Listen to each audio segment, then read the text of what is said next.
Et voici Rage, The Flower Thrower, du célèbre artiste urbain anglais Banksy, est sans doute une de ses œuvres les plus connues. Ce chef-d'œuvre devenu un grand classique du street art, d'une efficace simplicité et d'une puissance inégalée, est aussi poétique que politique. Mais quelle est sa réelle signification? Un message de paix. L'œuvre a été créée par Banksy en 2003 dans les rues de Jérusalem. Réalisée au pochoir, elle est typique de son œuvre aux relents ironiques, poétiques et politiques. L'artiste avait réalisé auparavant un projet intitulé Santa's Ghetto sur le mur de Bethléem et près du camp d'Aïda pour soutenir les Palestiniens.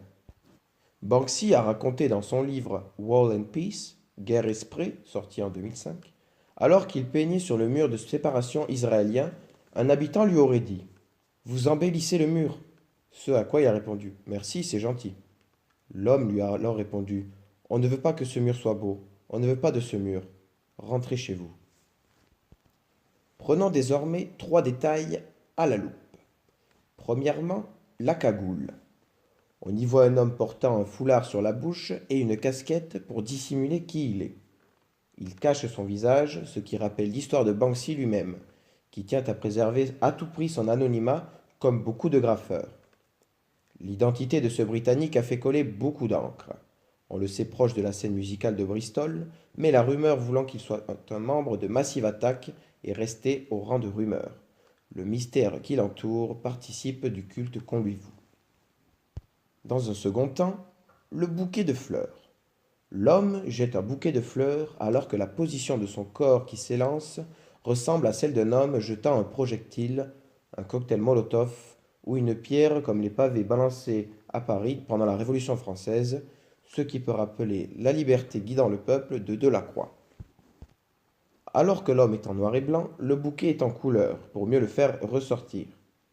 Une manière de dire propager la paix, pas la guerre, qui fait sens au moment même où de nombreux conflits divisent le monde. Cela crée une contradiction et une ironie propre au style critique de cet artiste. Et, dans un troisième et dernier temps, la posture de l'homme. La posture de l'homme ressemble à des images de manifestations, notamment celles qui ont eu lieu sur les campus des années 60. Sauf que le manifestant est un pacifiste. Banksy a pour habitude de critiquer la société, le capitalisme et la guerre. Le fait que l'œuvre se situe à Jérusalem est très symbolique. Le lieu est occupé par les militaires et les armes. La silhouette, réalisée au pochoir avec une bombe de peinture, est à taille humaine pour mieux interroger celui qui passe du mur et se reconnaisse en lui.